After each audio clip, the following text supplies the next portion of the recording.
আমরা এখন বাংলাদেশে তৃতীয় সর্বোচ্চ পাহাড়ের উপর যে শিরা আছে, শিরা বরাবর হাঁটতেছি। আমার চারপাশে যেগুলো একটু দূরবর্তী স্থান, ওগুলো দৃশ্যমান না আপাতত, কারণ আমরা প্রায় 700 ফিট উপরে আছি এবং অবস্থান করছি। এক চূড়া থেকে অপর চূড়ার দিকে রওনা দিচ্ছি। আর এটা হচ্ছে আমাদের এক চূড়া থেকে আরো এক চূড়া যাওয়ার চিত্র।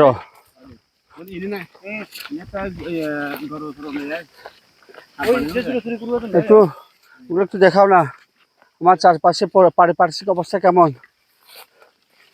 এ পাশে হচ্ছে অনেকটা খাদের মতো, খাদের পর আরেকটা, এখানকার মাটিগুলো যেন যেন ডুবে গিয়ে আবার ভেসে উঠছে এরকম মনে হচ্ছে।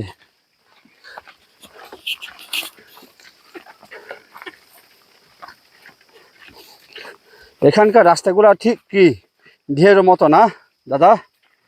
উঠে আবার নেমে যায়, আবার উঠে যায়।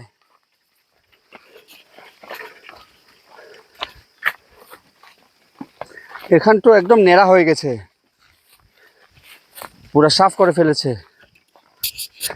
এখানে কি কি লাগানো হবে? বানা ধান,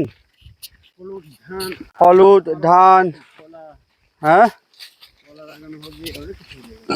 ও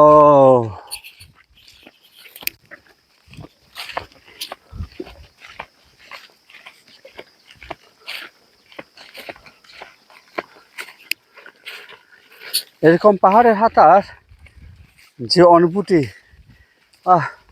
এটা একমাত্র লেখক ছাড়া প্রকাশ করতে পারবে না। মানে পাহাড়ে উপর দিয়ে এরকম হেঁটে চলা, যেখানে কোনো আধুনিক যানজট কিংবা যানবাহনের কোনো শব্দ নেই, কিংবা মানুষরূপী অমানুষের কোনো গন্ধ নেই। এখানে শুধু নিরহংকার এবং উদার প্রকৃতির স্পর্শ আর চুম্বন।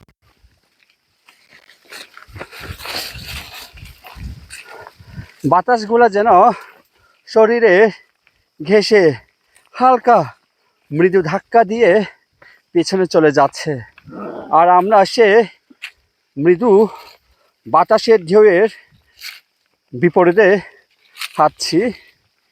এ হচ্ছে আমাদের অবস্থা। আমরা এখানে থাকবো আজকে, আরো সামনে, ও আরো সামনে, আমার সামনে একদম একদম মানে জনশূন্য এলাকা, যাদেরকে বলে জুম্মবি মনোঘর।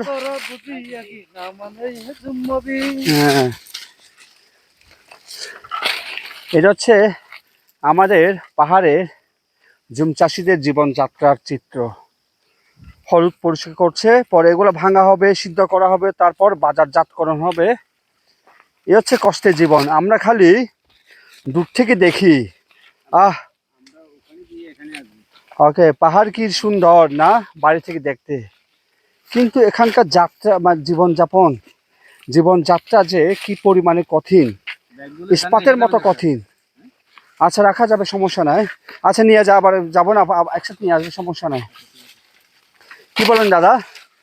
এখানকার মানুষের জীবনযাত্রা ইস্পাতের মতো কঠিন মনে হচ্ছে, কঠোর।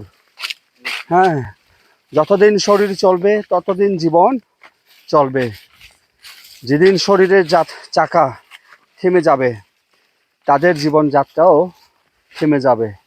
হায় রে মানুষ রঙিন ফানুষ, দম ফুরাইলে থুস। হায় রে মানুষ রঙিন ফানুষ। আসলে প্রকৃতি এক বিস্ময়কর জিনিস। এই যে আমাদের 600 ফিটের উপরে পানি আছে এবং জমি চাষ করতেছে। প্রকৃতি আসলে এক বিষয়ে কোনো শেষ নেই। আজকে দুপুর আমরা এ ঘরে অবস্থান করতে যাচ্ছি, যেটা হচ্ছে কি শন দিয়ে তৈরি। আসলে আমাদের WB Yeats, William Butler Yeats maybe এরকম জীবনযাপন চেয়েছিল। A small cabin built there of clay and wattles made. Okay.